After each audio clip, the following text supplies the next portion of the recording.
In this video, I'm going to show you how to take your measurements properly.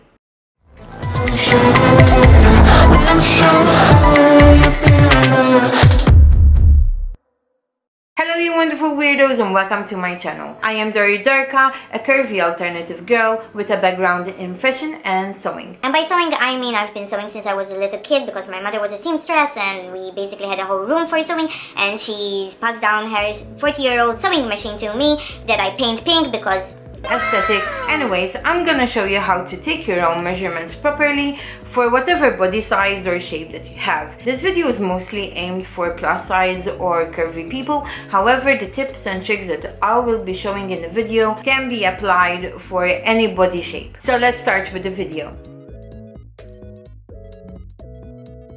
The things you will need for measuring are, of course, a measuring tape. If you don't have a measuring tape, use a piece of string and then measure the string with a ruler accordingly. Then you will need a pen and paper to take notes of your measurements and the best fitting or favorite bra if you wear them. In my case, I will be using two, my everyday bra and my sports bra, since I get different measurements. And last but not least, a piece of elastic long enough to go around your waist with some extra added. The elastic is optional, however, it will help with finding the correct measurements, and I highly recommend having one. When taking measurements of the body, there are three main areas that you need to measure, and these are the most important ones. You have the bust, which is the chest area, the waist, which is generally the smallest area, but I will go into further detail later on in this video, and the hips, which is the top of your legs or your fullest area beneath the waist. It is also handy to measure the length of your shoulders, the length of your arms, the surface area of your chest, and the length of your preferred skirt or shorts, basically the length of your bottoms. So the first thing you need to do before measuring is grabbing your piece of elastic and make a belt by wrapping around your waist and tie it. Easy. Make sure it's not too tight or not too loose either. It basically needs to hug you comfortably around you. And make sure that it can go over your bust and over your hips comfortably as well. Of course, you don't need to use the elastic belt if you don't have access to one, but I highly recommend it. So let's start measuring the bust. Place the elastic belt around the chest at the fullest part, making sure that it's leveled straight. Then, with the measuring tape, wrap it around the bust where the elastic is. Make sure that the tape is laying flat against your body.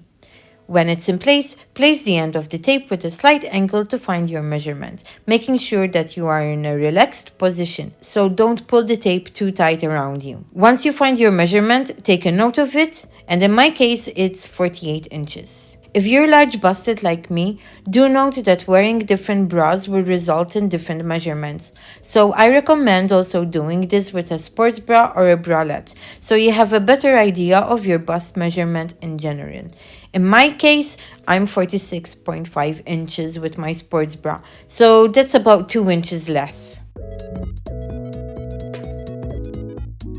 Next, we need to measure the waist. The elastic belt really comes in handy to find your natural waist. However, if you do not have the elastic belt, you can still find your waist by bending side to side and feel the area of your band. Contrary to popular belief, the natural waist is not always your smallest part of your torso. As you can see in my case, my smallest part is the underbust, whereas my natural waist is a bit lower. This will depend on your body shape and where you carry the weight. You can have a smallest underbust like me, or a smaller natural waist, or all the same size. Whatever the body shape, the important thing is to go for the measurement where you prefer your garment to sit. Since I like both my skirts to either sit at my underbust area or a bit lower, I'm taking note of both measurements. So just like the bust, wrap the tape comfortably around you where the belt is sitting, or your preferred waist area. Make sure it's flat against your body, line up the end of the tape to find your measurement, and take note. In my case, it's 36 inches at my smallest waist and 38 inches at my lower waist. The next area we need to measure are the hips. Now, when measuring the hips, You actually need to see which is your fullest part beneath your waist. Is it the stomach or the hips or the bum? Whichever it is, you need to make note of that. In my case, my stomach area is bigger than my hips area, so I'm measuring that. Just like the other two, make sure the tape is flat against the body and that you're not pulling too tight or letting it too loose. Once you find the measurement, take note of that. You can also take note of your actual hips area as well, just in case. But do note that when drafting a pattern or shopping online, it's important that the hip measurement is the same as your fullest area, whichever that may be. So my hip measurements, aka my fullest area, is 46.5 inches.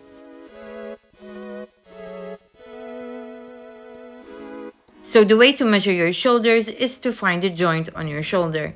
You can find this by placing a finger on your shoulder and move it up and down to feel where the joint is. When you find it, just measure from one side to another at the back. Do not do this from the front. And my measurements for the shoulders is 15.5 inches. You also need to keep an eye of the length. And the way to measure the length or the surface area of your chest is to find the nape of your collar, which is beneath your neck, and measure down to your desired length. If you are large busted, I recommend to shift the tape to one side, making sure it's at a level to the nape, and measure the curve of the bust down to your preferred length.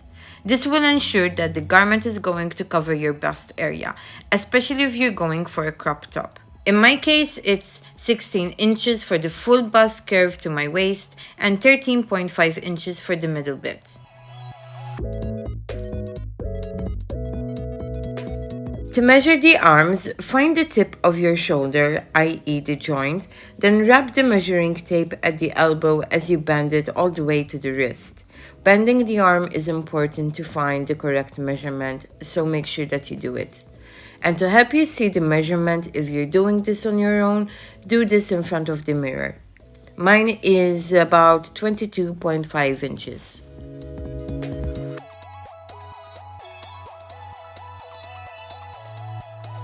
Now to find your desired lengths for skirts or bottoms, place the start of the measuring tape at your preferred length, meaning the number 1 needs to be at the bottom.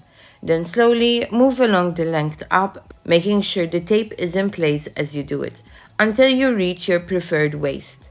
I found this method to give the best results for the bottom length if you're taking your own measurements. So since I like my bottoms short, my measurement for the bottom length is 14 inches.